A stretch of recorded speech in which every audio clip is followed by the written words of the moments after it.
Welcome to this week's edition of the Old Paratrooper podcast. But before we get started, I want to tell you about our new sponsors, Veterans for Veterans. If you served after 1987 and your hearing's taken a knock from your time in the forces, these are the people to speak to. They've helped thousands of veterans like us claim compensation for tinnitus and hearing loss. They're ex-military themselves, so they genuinely get it. It's free to check if you qualify, and the claims are no win, no fee.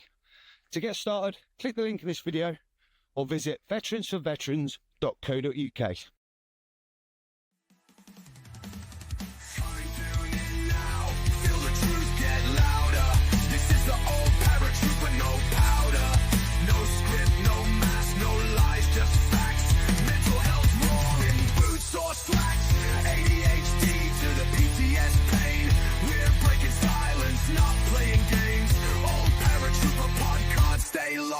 Stories from the edge where the healing begins.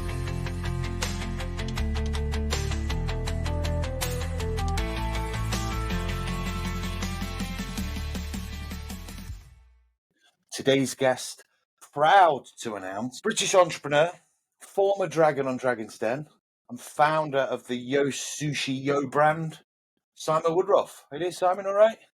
Very well. Nice to be on with you.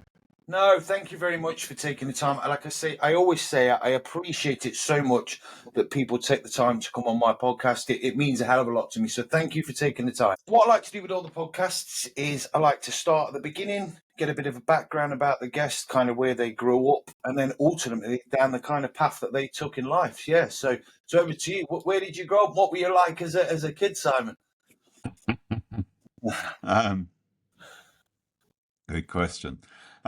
No, my dad was a military guy. He was in the army, and my mum was, sort of almost sort of aristo sort of thing. They always said my father married well.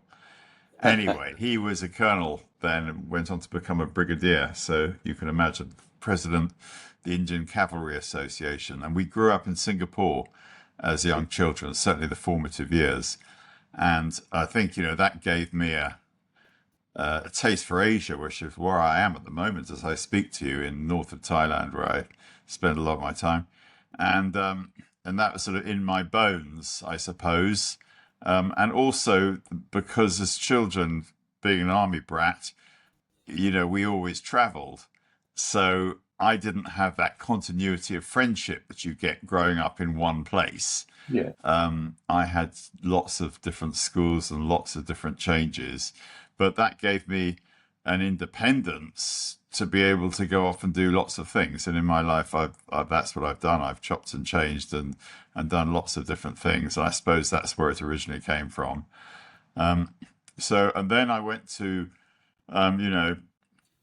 it's a sort of kind of privileged sob story, really. But I went to boarding school when I was 7, which, wasn't great. It was a bit like being in a prison. And, I survived that. And I guess what doesn't kill you makes you stronger. And it did with me. And then I went to English public school, to Marlborough College, actually, and left there when I was 16 with 2 O-levels, GCSEs to my name. And it was, middle of the 60s, love and peace days, long hair, all the things we did in those days. And I got out of there. I remember one of the masters said, I want to leave. And he said, well, you've got this incredibly privileged, education. Why would you want to leave? And, the Sergeant Pepper's Lonely Hearts Club Band had just come out, and the Doors' new album. And, it was rocking out in the west coast of California. And I didn't have any money or anything. I mean, in fact, my parents weren't very well off. My dad was tight as, whatever. So I left school and I went to Cambridge Tech, actually, to do my O-levels, which I didn't get, but I did actually get busted for drugs.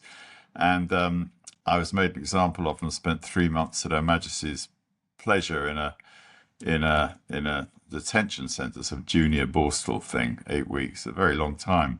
8 weeks. 8 weeks is nearly, it's a term at school. So at that point of my life, it was a very long time. But, I got out of there, and then And then everything happened from there. But it was, it was tough. It was tough. I'd fallen off the wagon very early on, fallen off the background I was brought up in. I didn't know who I was. And I spent the next 20, 30 years trying to figure all that out. So, hence, I guess, why I'm sitting and saying yes to a podcast such as yours. No, happy days. But did that, obviously from a military kind of family background, did that not something? Obviously, I make no secret about it. I'm former military. I have a lot of kind of veterans and military guests on. So, did you not think about? Was there any part of you that thought maybe you might follow suit and join the military? No, I mean, the opposite, really. Although I was into boats and things, so that my dad always tried to persuade me to get into the Navy. But the 1950s military was a very different thing to how it is now. It was, steeped in the class system, them and us and all of that. And we were kind of, my brother and I, we were sort of hippies. And, I remember my dad telling us that when they dropped the atom bomb, or something like this, a story on Hiroshima, that he had been the British military liaison officer because they couldn't employ a secretary because they had to have a senior person, and that the Official Secret Acts had just expired. And, that he was able with great pride to tell us that, he had this privileged position in the history of the world. And we just went, oh man, Dad, that's terrible. That's awful. And when I look back now, I feel very sorry for him because, he was, of course, he was very proud of all of that. But no, we were anti all of that now. And now, of course, the military is fantastic. And I have a lot of friends who've been through that and who have been army, barmy and all that stuff. But I did grow up in that world. And it was a thing, but it was different then. It was very different to what military is now, I'd say. Yeah, I'd be inclined to agree. I don't think there was a massive amount of funding with the military back then. Obviously, since recent conflicts, there has been a lot more money invested in the military. I think we're on that full circle kind of bit now where there's money is dropping out the military again because there's not a lot happening in the world regarding the British Army I'm talking about. But it's interesting you say that because you do find people either choose to go in the military and follow in the footsteps or, like you say, do the complete or rebel against it. It kind of puts them off, kind of thing, Yeah. So well, no, I will say, I mean, I think what I didn't know then that I kind of know now looking back. I mean, my dad had a difficult time growing up with his parents, and he went off. He actually studied medicine at Cambridge University and got a degree, but he gave it all up to go out to India and fight on the Northwest frontier or whatever they did in those days, very romantic, daring do stuff. And I think that what he found in the Indian Army then is the first time he really found a sense of family. And if you talk to military people in regiments, you get that sense at all levels that a lot of people find family in that. And for sure, that was my dad's thing. He found family in that. And coming out of the army, he actually retired quite young. He retired at 50. They were giving sort of payouts to and he found it very difficult to come out, I think. And he actually got a job in the city and, he did okay. But I think he found it very difficult to leave all that behind because it was, that was his security. That was his home, if you like, which he hadn't really had at home himself. Yeah. You do find that, from people from kind of harder backgrounds growing up, that kind of sort of go towards the military for that reason. And I can confirm that even in the military, even though I only did sort of several years, it is very, very difficult when you walk away from it because you've got this safety net of people that you can talk to when you're struggling and everything else. So suddenly you feel very isolated. Yeah. And also your sense of humour and your kind of everything else is adapted around the military. They're not always civilian people kind of get. So I can relate to where he was coming from on that and how he found it difficult. I probably found it more difficult than people will ever realise. Yeah. I think so. Yeah, I think so. Yeah. No, so and yet it fosters incredible talents, really good sense of moral culpability, good character, all of that. And nobody's ever really, well, I suppose, clocked being able to, obviously people do go on to have very successful careers after the military, but, to really clock, that was a big thing of my father's, to try and get, what you get from army training out into the real world because he thought it was worthwhile, and I understood that.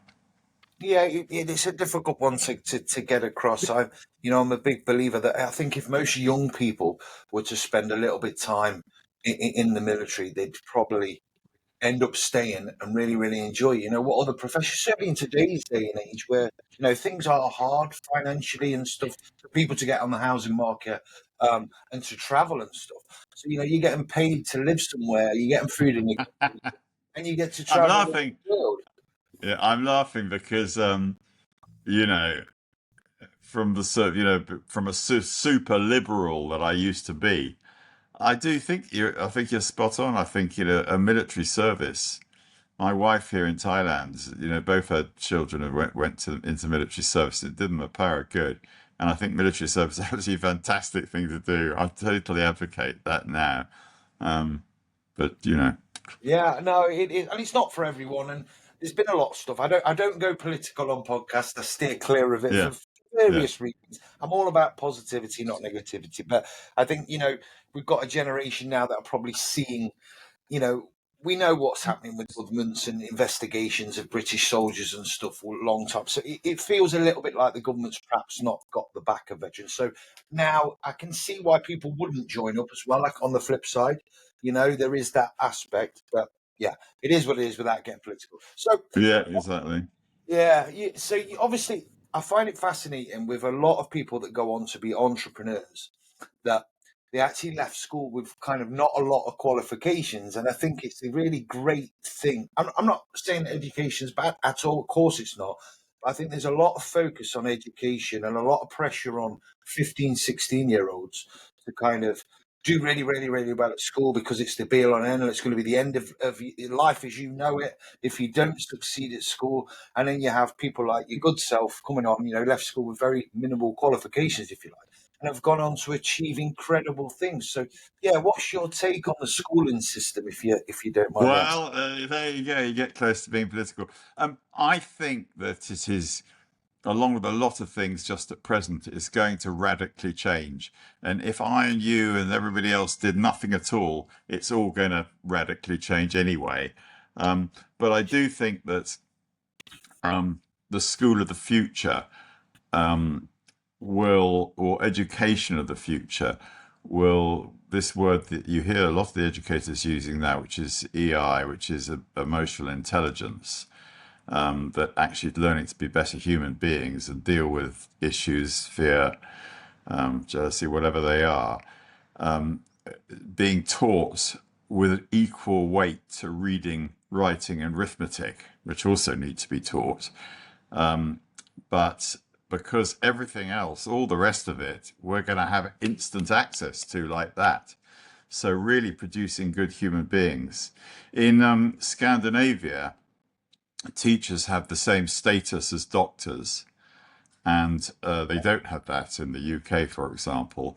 And I remember Eric Schmidt, who ran Google for many years, telling me that they reckon that the classroom of the future, the teacher wouldn't prep lessons. He'd be there to support pupils in self-learning, and that the self-learning online would be every bit as creative as the best mini-series you've ever seen. So the kids are really engaged to learn themselves, and the teacher might top and tail the class, but is there to be supportive of kids as they do it.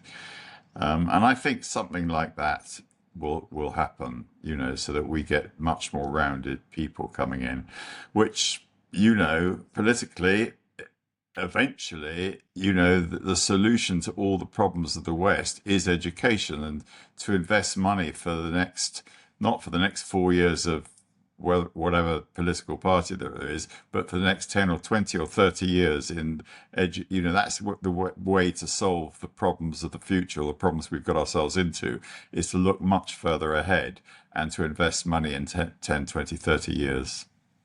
No, absolutely, absolutely, and I like that what you said about going to like emotionally more than academic, and I think you see it in my lines of work. You see it a lot where you have academic people that have no practical skills or they have no kind of people skills, and I'm a big believer if you can communicate with people.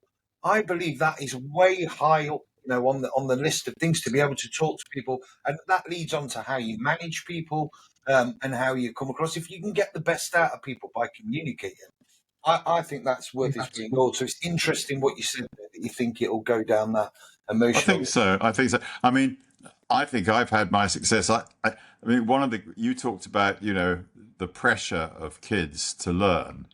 And one of the things that I think I had, I never had the imagination educated out of me. And I didn't have the fear of God put into me by the careers master, because I left, that if I didn't get this, my whole life would go wrong.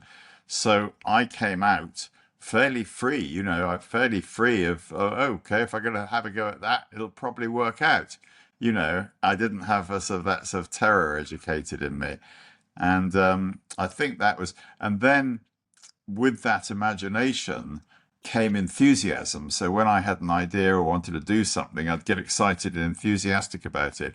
And I think one thing, there's not a lot that's common to all entrepreneurs. There's good ones and bad ones. There's funny ones. There's charming ones. There's dull ones. There are all sorts of different ways.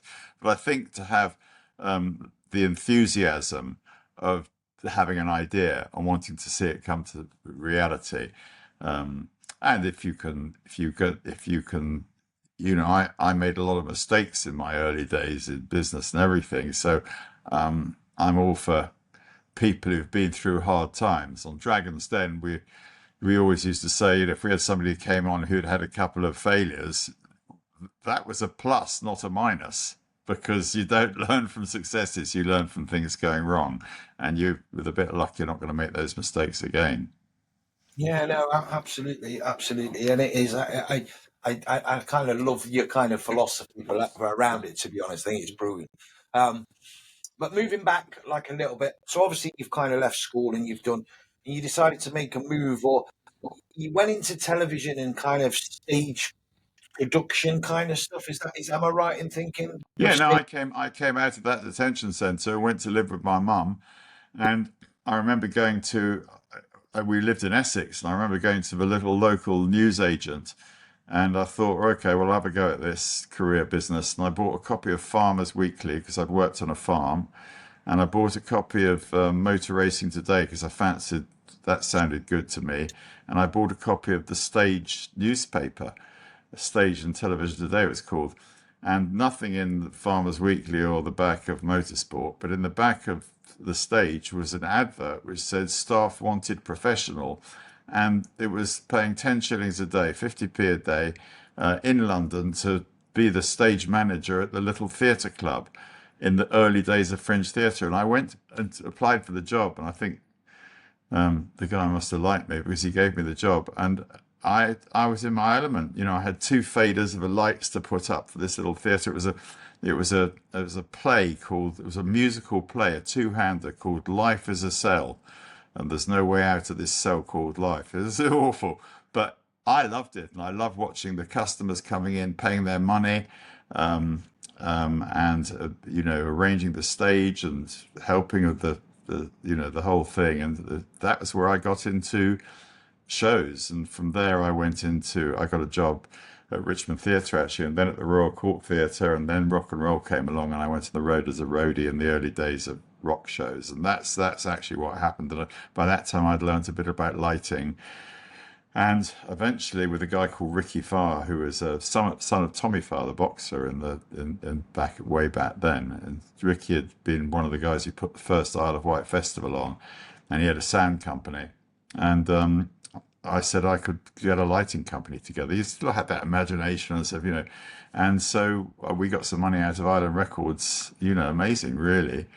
And I went and bought a load of equipment, and we started a lighting company and did a couple of small bands.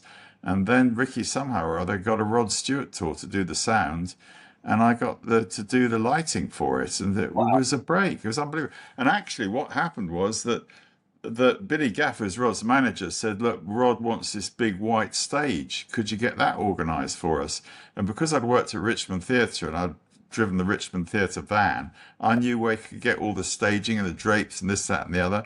And I'd also learned as a kid how to draw. And I used to draw these boats because my dad used to rent these boats and take us sailing. I used to be really obsessed with it. So I knew how to do a scale rule. So I drew up this white stage for Rod Stewart, and we took it in with a sort of drawing and a picture of what it might look like. And he went, yeah, well, if it tours, if it will travel, I remember him saying, if it will travel, that's all. I've always wanted a stage like that.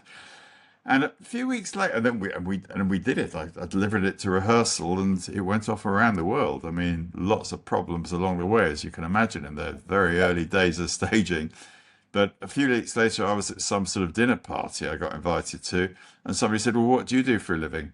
And I looked them straight in the eyes and I said, "I'm a stage designer. I design stages for rock shows." And I'd only done one, but that's what I did for the next 10 years: design stages for rock shows, up until Live Aid was one of the last things we did. And then I fell off the wagon again, and I got lost again and had to reinvent myself. So that's roughly my showbiz story. Well, isn't it like crazy? Like you kind of stumble into these things. Like I say, a catalogue of events led up to that. You doing that for a number of years and being obviously very good at it and leading on stuff. I always find that stuff. The fact that you walked into that newsagent, you bought that magazine on that particular day, saw an advert, and then that led you on to kind of meeting Rod Stewart and designing stage. And I like the Oh. confidence there when people ask what you do, and like you say, you've done one stage. And I always say, cuff it until you kind of make it, or as they're saying, and like, yeah, I'm a stage Yeah, designer. I call it act as if. Right, yeah. Sometimes you have to act as if, and there's a bit of bullshit involved, but act as if, and then you become the person that you want to be. But if I'd sort of trained and done A levels and gone to university, I don't know, studied accountancy or whatever, I'd never have thought any of that possible. But somehow I thought it was all possible, and I could see it. And so I remember one of my early partners, a guy called Jeremy Tom. He had a business just before that, which was called, and it was in television and film production actually. He used to get things together for people, and his business was called Say Yes. And I thought that was very good, because that's all I've ever done, is put my head above the parapet. And people say, "Could you do that?" You say yes, and then afterwards you work out how to do it. And that's sort of what I've always done. I'm an amateur who's learnt needs must. Hopefully, if you got kids, as anyone who's watching who's got kids, and they want to be aircraft pilots or brain surgeons, hopefully they'll go and get properly trained at university. But if you want to go off and be an entrepreneur and do things, the University of Life's pretty good, and if you don't go to university, you're 3 years ahead of your compatriots and maybe 40 or 50 grand better off. So not a bad way of doing it. That's what happened for me. Yeah, I'd probably agree with you. There's certain professions where you might need a bit of education. Exactly. Unless you're Frank Abagnale, and then you can bluff being an airline pilot. But yeah, I think again it comes back to them interpersonal skills that we talked about at the start. You kind of had that confidence to go with an idea, and that is one of them. Confidence, isn't it? It's one of these values. Confidence. Be It's so hard, confidence, because it's like when it's summer, it's kind of hard to imagine it being winter and vice versa. And when you don't have confidence, which, you wouldn't believe it looking at me today, but there was a time when, I think I was probably driven quite a lot by, that childhood and low self-esteem. There's got to be a bit of grit in the oyster. And I wasn't confident. I definitely wasn't for a lot of times. A lot of times I fell off and wobbled and all of that. So, it is learnable stuff. I always think if you're starting out and you're a bit chippy and you're a bit difficult, and you're antsy and all of that, it's not such a bad place to be, because that could be a drive that gets you out to do things. If you can get through that and get to, well, what you were talking about earlier, which is positivity. But you can change that. But you gotta step outside your comfort zone and have a go, really. Oh no, I'm a big believer in that. I am a massive believer in that. I stepping out your comfort zone, and there are people that live their whole lives, rightly or wrongly, that's their kind of choice. But if you never put yourself out of your comfort zone, I'm a big believer in you never know what your full potential is and what you can achieve. And I go to this podcast. When I first started it, the first one looked like it was filmed on a potato. And It's horrendous, and it's kind of gone to where it's gone, and it's not massive, but I want it to be, and it's just off the back. And here I am, sat to, you know, a great British sort of entrepreneur and founder of Yo Sushi and stuff like that. You know, so you've got to start somewhere, and take a chance. If it doesn't work, it doesn't work, does Yeah. it? So, Well, fortunately for the likes of you and me, there's lots of people who will never get off and go and do things, and they're happy in where they are, and it just leaves more room for people like us. Otherwise, everybody, if it was easy, everybody would be doing it, wouldn't they? well, that's a good point. Yeah, the competition would be quite high. Yeah. So obviously, you said you got lost again. Would you want to expand on kind of what your decisions were after the TV and stage? Well, the stage At sort the of. end of that staging period, yeah, no, I mean, I remember getting to Live Aid, which is, actually, in fact, as my business partner really did all of that, but it was our studio. And suddenly the music, that was just about, that's 1985, the music business was suddenly growing up, and the big shows were starting to go out. And I'd never been proud. When I look back now, I'm pretty proud of what I did in those days. But at the time, I remember, I'm sure nobody else thinks that, but I remember thinking, I've got to get out of this business before I get found out. It was one of those sort of moments. And so I really was lost, actually. And, I didn't have a great deal of money. I had a little bit of money saved up. And I spent about 6 months in the wilderness. And, I was depressed. I was rightfully depressed. I had a good right to be depressed. I was worried. I was worried about money, worried about everything, really. Where the hell was I going to go? And climbing, when you're in that hole, I call it the hole, and I've been there a few times in my life, when you're in the hole and you can't really see the light through the trees, and everything doesn't look good. And climbing out of that, sometimes you have to close your eyes and just go ahead blind. And I actually got a break because I knew a guy from that business, who is in America, and he had started buying the rights to rock music recordings, pre-MTV, pre-videos, and starting to sell them to television stations which liked them because they didn't have to dub them, there was no language problem. And I gave him a hand, and I ended up going down to the TV festival in Cannes, knowing nothing about television stations, and learning the names of all these TV stations around the world, and going in and offering them to sell them these shows, and we knew nothing. And, and that sort of got me out of it. But, I'd gone from being a super creative guy designing stages to just making deals. I remember meeting somebody, and they said they were doing a documentary about something. I said, "Oh, what's it about?" Or a film. And their answer was sort of, "Well, what's that got to do with it? This is what the budget is. This is who's attached to it. This is how much finance I've raised." But I did learn a lot about business and international business. And, that stood me in very good stead. But I did wear, in those days when we used to wear suits, I did wear a suit and a tie, and I used to smoke a cigar with a match stuck into it, and have my hair slicked back. It wasn't really me. And in fact, I met my wife, Claire, who's a good friend now, but she was playing a part. She was a PR girl for Jim Henson, the Muppets guy. And I was playing the part of this slick back television executive. The two of us married under pretense of being somebody that we weren't, and so it didn't last very very long. But it's a bit Shakespearean, isn't it? All the world's a stage, and all the men and women merely players like us. Yeah, I know, incredible. Again, you kind of took a chance on, and I think there's something to be said, and you'll probably agree. I hope you agree. Is the networking side of things. Now, I talk about this a lot. Without a network, things sometimes are very, very difficult. But if you've got a strong network, and I refer to my network as the military and the veterans community. Like, in the veterans community, someone will know someone that knows someone that could put you in touch with someone. And it's just an incredible. So networking plays a big part in stuff as well. Would you say that from a business point of view as well? I mean, Yes, I think you're absolutely right. I always professed that I was not a good networker, and I didn't really like the word. Um, when I look back, I suppose I must have been because, I mean, I've always been the one to make the calls.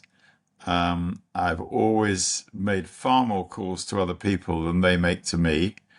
Um, and I learned early on not to resent, oh, why doesn't they call me back? I didn't resent that. I just did it.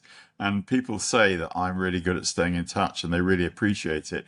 But what I did learn is that there's a lot of people out there who are actually scared to stay in touch with people, scared Yeah. to actually be able to make a call and just say to somebody, "How are you?" or think of a reason to be able to call to connect. And I find that people really like it. So I was an anti-networking networker, and I think if I lived my life over again, I would have been much more proactive in that area. In fact, I say to the kids now, I said, now you've got all the technology from a young age, collect the phone numbers and the contact details of everybody you meet. But more than that, write down pertinent thing in notes about them, and then have a system to try and stay in touch with very large numbers of people over your life. And there's even a few tricks I used to do. Well, I started doing. I didn't keep it up that long, but it was one which I thought was good. Is I used to ask people who their favourite teacher was at school, and who the one that they really hated was. Mr. Jones or Mr. Smith. And I'd put it in the notes. And 2 years later, when I was speaking to them, they'd tell me something about they'd done well, and I'd say, "Oh, Mr. Jones at school would have been proud of you." They'd go, "What? What? How did you know about him?" So just as a fun thing to do. But Yeah. yeah, I think networking fantastic. I wish I'd done it more actually. Yeah, you have that beauty of hindsight, don't you? You look back and go, the Yeah, things you've sure, done different and stuff. I think everyone's got sure, that. Um, sure. but I No, I wanted think to, somebody said to me the other day, thing about you, Simon, you were a bit of a lone shark, weren't you? And in a way I was, mostly I didn't have partners. I did stuff myself. And yeah, I did. And I was a sort of bit of a megalomaniac control freak, which is quite good at the beginning of something, but further on it's not so good. So I'm not anymore, but I was for a while. well, Sometimes you need it. Sometimes it was what was needed. That's what happened.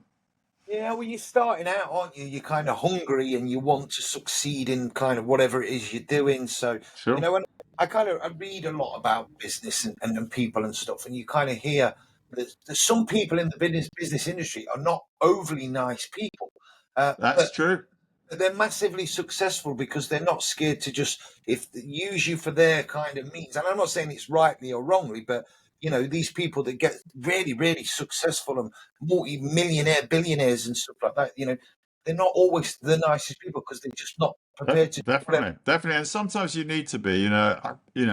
If I had to, again, looking back, if I had to balance it out, I think 90% of the time you should be pretty decent, but 10% of the time you should be completely unreasonable. And famously, I met a guy in Bali once who was one of the people you're describing, very, very successfully. He said to me, he said, the time to fire somebody is the first time you think about it. And he had a point because, people kind of don't change, whether you're firing a partner or somebody who works for you, and give it an opportunity to somebody else to come in. Now we have a lot of laws. I don't get on with a lot of those laws so well, but now we have a lot more laws. So I'm glad that I'm not at the leading those organisations so much these days. Yeah, there's a lot changed over the last 20, 30 years, but I'm not going to get into that because No, not the good old days. No, look, yeah, well, I think these are the good days. To be quite honest, I think these fantastic opportunities right now, and a great time to live, and fantastic. It was just different in our day, but I think it is a really great time to live. Well, before we kind of move on to the kind of 1997 prominent year for yourself, and obviously did with it the kind of your company that you kind of founded, I just want to talk about, and this is just come to me off the cuff. It's partly due to my ADHD brain, but I did read about ADHD and entrepreneurs.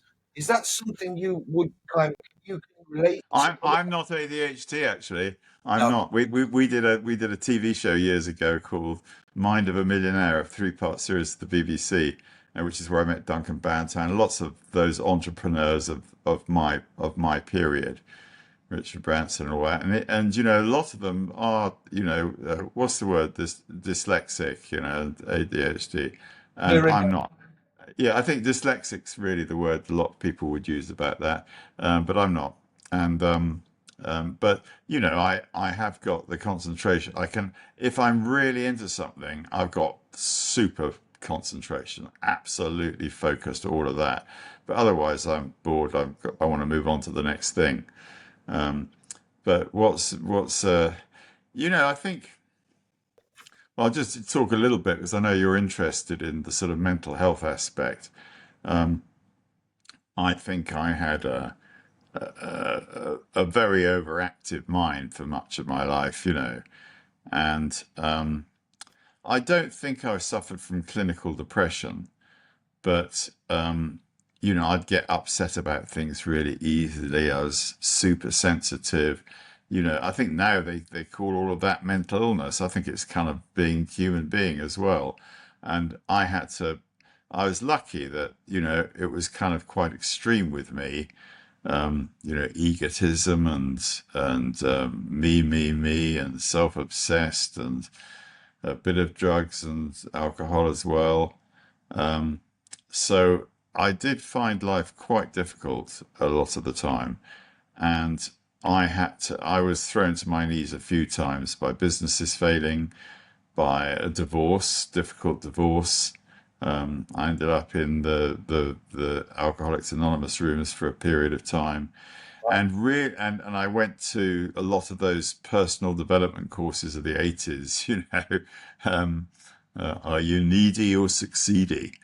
And but I claim that I learnt how to be a better person through all of that, and also to have a much quieter mind, which is what you need in business to make good decisions and to build things. And I learnt all the stuff that I didn't learn in my family of origin growing up.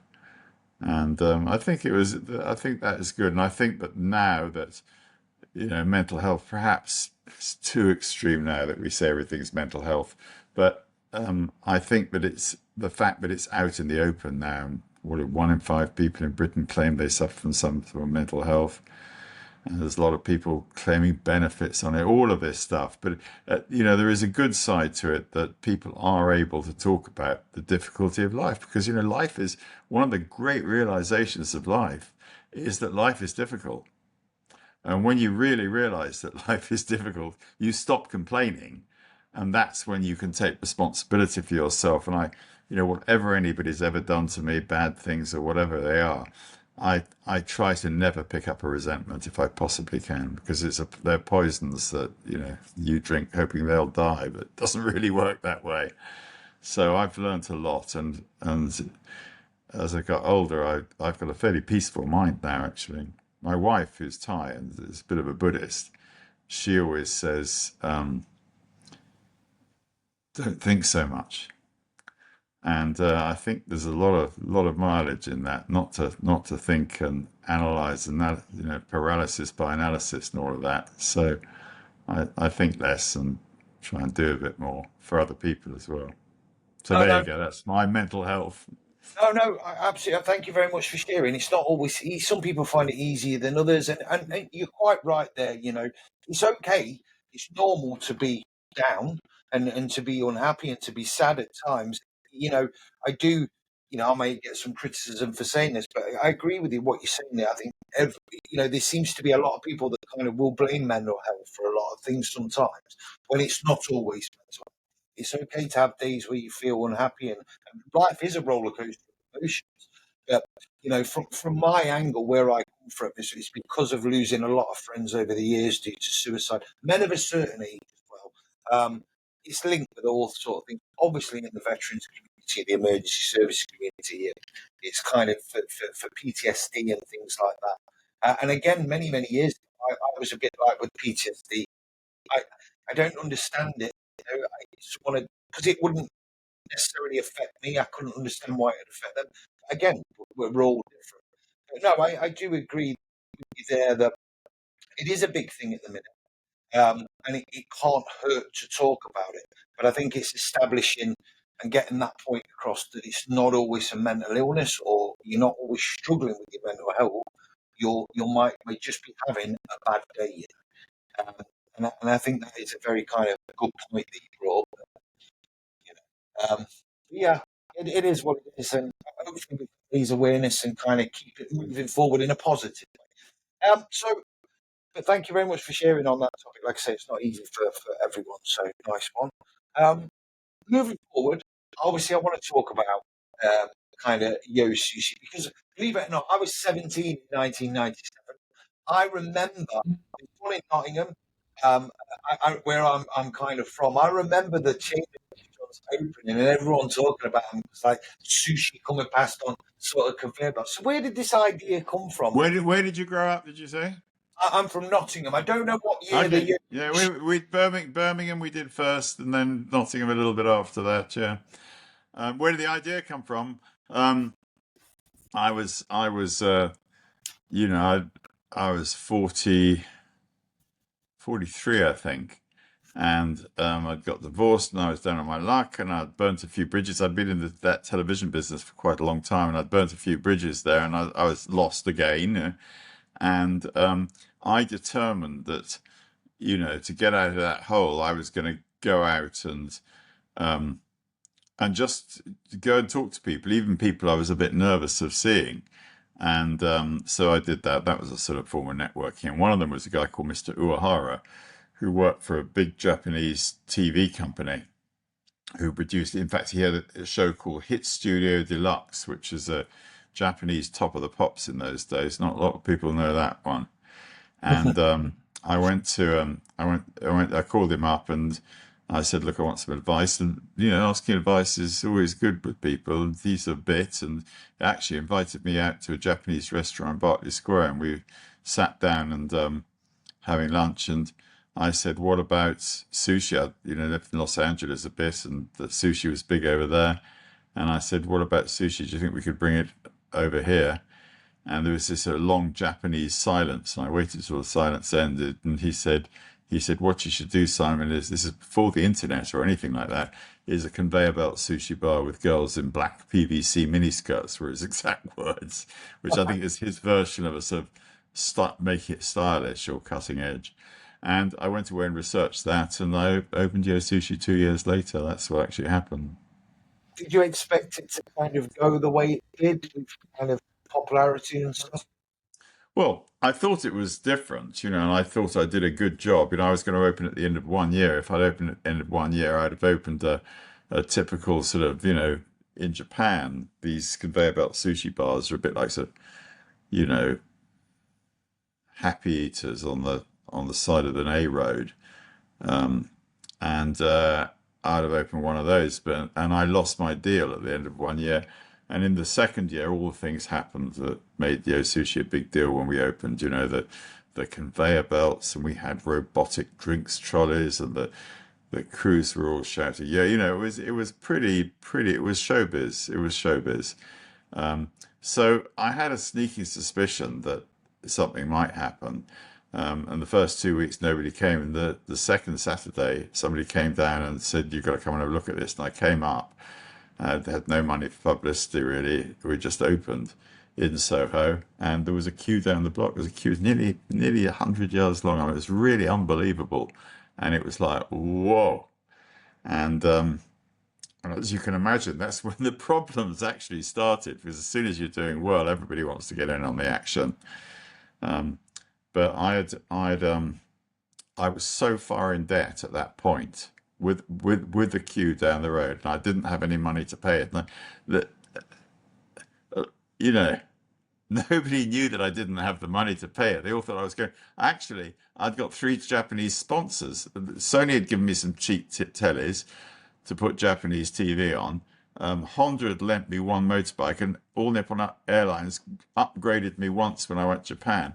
And I wrote to them and said, I want to make you my official sponsor. And if I don't hear back for the next 7 days, I'll assume you agree. And of course, a big company never wrote back. So I put them over the doors, over the menus. Whenever you've been into a restaurant that has Sony, Honda, and All Nippon Airlines all over it, everybody thought they were my backers.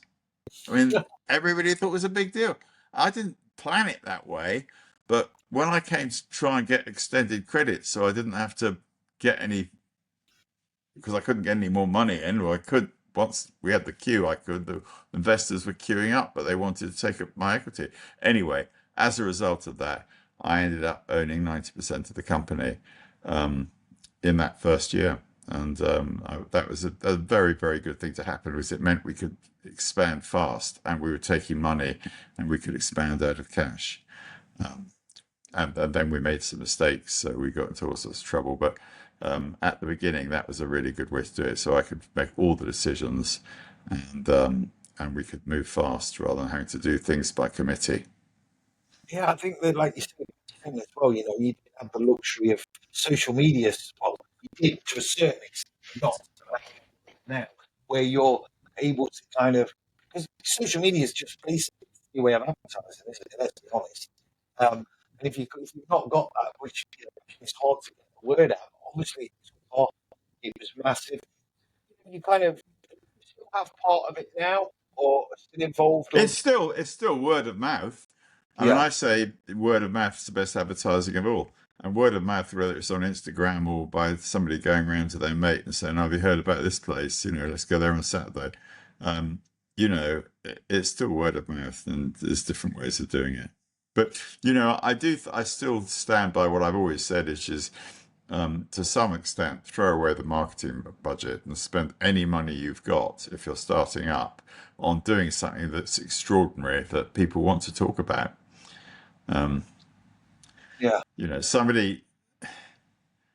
was on the phone to somebody yesterday, because I get a lot of people calling me up, what do you think of this idea, and how should I do this, and this, that, and that.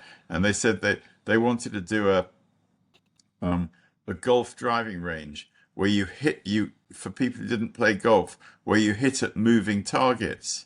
And I was thinking, oh God, you know, it doesn't sound that great to me. And he was talking, I was trying to help him. And then he said, oh, I saw this thing in New Zealand. And then he went, actually, it's a great idea. And apparently in New Zealand, they had this thing, which was they had a green floating on the water. And then they had one place you could hit a ball, and you paid $10 a time to hit the ball, but you got $5,000 if you got it into the hole. But the hole was like double the size. So everybody thought, oh, I can do that. And he said they had lines of people. But my point is simply that if you do something that is so engaging, like having a restaurant which has got conveyors belts and robots that talk, people are going to come. If you can get 5,000 quid by hitting a ball into a thing, and it doesn't look that difficult like those fairground games, you're going to get people queuing up.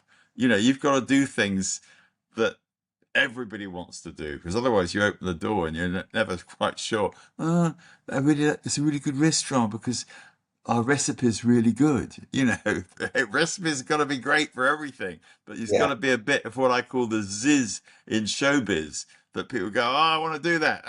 That's wild. I want to see what that's like. You have a niche, a gimmick, haven't you? Like, you know, because I think so. Out there, and you've got to stand out, obviously. Or something, something that people go, oh, this is the future. Or the magic words that I always say is, I used to say this when we were at our hotels, and I said, you know, if I told you that I was going to sell raw fish off conveyor belts, or sleep in a 7 square meter room with the windows looking onto the corridor with no natural light, nobody's going to say yes. But when we walked in, people said, well, I call them magic words, which are, this is so obvious. Why didn't somebody do this before? That's what I'm always looking for. Yeah, no, absolutely. Well, that leads on. The whole Yo became a brand. You've kind of branched out to the hotels. Was that just something again? How did you put these ideas from, if you don't mind me asking? Is it you kind of have input, where was your inspiration? Well, there's two questions. Is how did that happen, and where do ideas come from? But I'll tell you how it happened. Is that I, you know, having been a megalomaniac control freak, and for the first 3 years, I hired a guy called Robin Rowland who had never run a business. He'd always been an operations manager, and he was in a restaurant background, and he took over, and I realized that he could do a really good job, and I gave him the power to do that. And he took over and ran Yo Sushi for 20 years. And I sat in my office thinking, what next? And obviously I thought, well, you've done restaurants, next thing to do is a hotel. And then we did that, and with a guy called Gerard Green. And that's built up, and that's a much, much bigger business now than Yo Sushi has ever been. That's, I think we're up to over 30 hotels around the world, big hotels, 400, 700 rooms.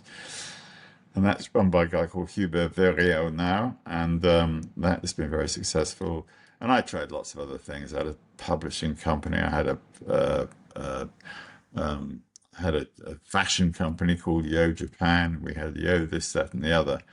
But a bit like Rich Master did with Virgin, a lot of them fell over and didn't work.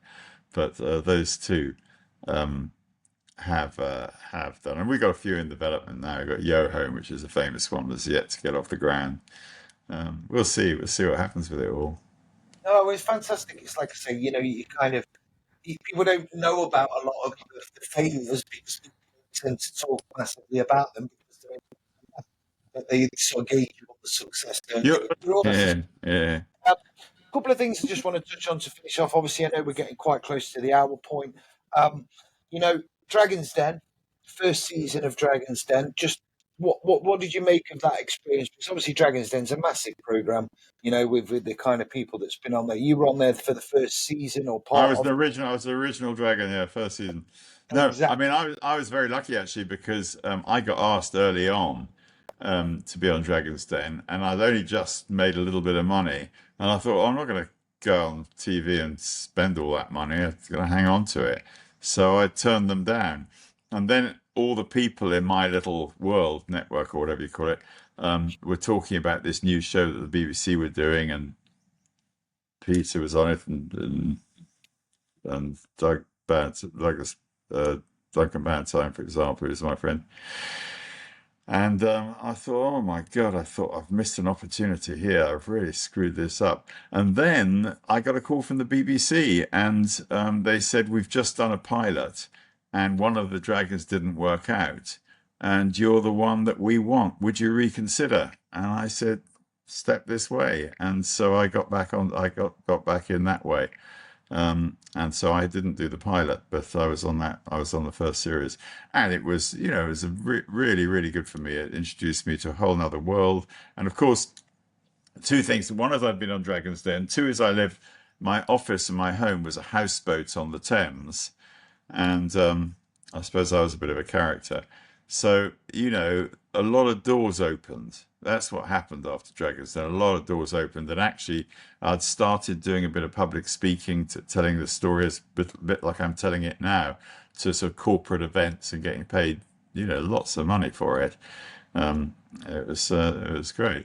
And but after Dragon's Den, it just doubled. I made a great deal of money out of just standing up and telling my story. And then I recorded a record with the Blockheads, during the Blockheads after Indiri died. And I used to sing that live on stage as a sort of example of how you can do anything. And I'm a crap singer, but people used to come and say, oh, you're a great singer, man. You should do another album. But as Chaz Jankel, who wrote all those songs with Ian Dury, he said, if you give it enough welly, nobody knows if you're in tune or not, live. So, lots of things happened from Dragon's Den, and it was a really great experience in that respect. No, fantastic. It is. Me and my missus still watch it now, quite regular and stuff. So I don't watch it. It's a bit like sleeping with an old girlfriend. I sort of tend not to watch it. no, fair enough. I get that. That makes sense. And lastly, I want to kind of talk about anything that you can share that you've got up and coming, or that's kind of in the pipeline, really. We got various different things we're doing. The thing I'm really doing, and the reason I'm doing this, and I do quite a few of these things, is that for years I wasn't on social media, and a year ago I started going on it, and it's at Yo Simon Woodroffe is where you can find me. You can put that up in due course, at Yo Simon Woodroffe. And we're on all of those. And, you know, I started off, I've written an autobiography, and I wanted to sort of get back into the public eye a little bit more before we launched it. And so I thought we'd do this, and, you know, I'll do a bit of a business guru type thing online. And actually what I've found is how much I've enjoyed helping younger people, you know, and I've something to offer to help out younger people. So that's what I'm doing. And yeah, that's the reason I sort of got into that. And I've written an online book called The Book of Yo, which is available at yo.co.uk. And I'm appearing at Ideas Fest next month in September, at the September 10th and 11th. Ideas Fest, which is the sort of Glastonbury of entrepreneurs, people like you and me. So I think we'll have a lot of people on that. And yeah, no, it's fun at the moment. I'm really enjoying all of that side. And we'll see what comes out next. No, absolutely, look, fantastic. I always say it, and I mean it from the bottom of my heart. You know, I appreciate you taking time. I'm sure you're a very busy man. You've got a lot of stuff going off. So taking the time to come on to kind of give me airtime, as it were, you know, I massively appreciate it. And thank you for kind of sharing, and also for putting back. You know, like you said, you're going and you're trying to help other people that are trying to make it with your wisdom and kind of your mistakes and things like that. So again, for the viewers and the followers, I think it would be fantastic to hear your story. That's why I reached out to you. I knew it'd be good. No, it's me. I should thank you for all the work you're doing for ex-soldiers and their service and all of that. Fantastic give back. Really, really respect it. Thank you. No, thank you very much for your kind words, Simon. Thank you very much. Enjoy the rest of your time in Thailand, and I'll speak to you soon, hopefully.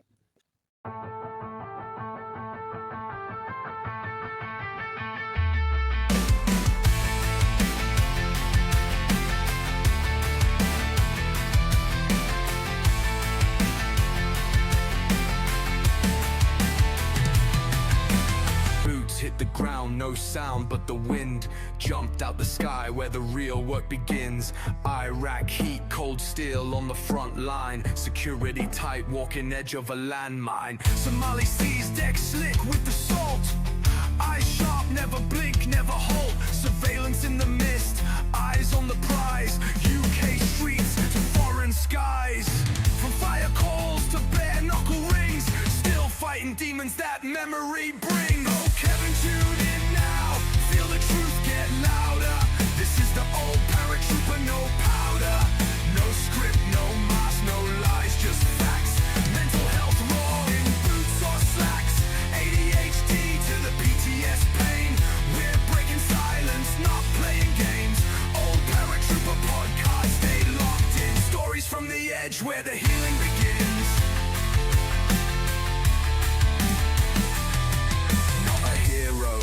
Not a saint, just a voice for the ones who never had a fucking choice. From the wire to the ward, from smoke to the dark, every scar on the soul is a battle mark.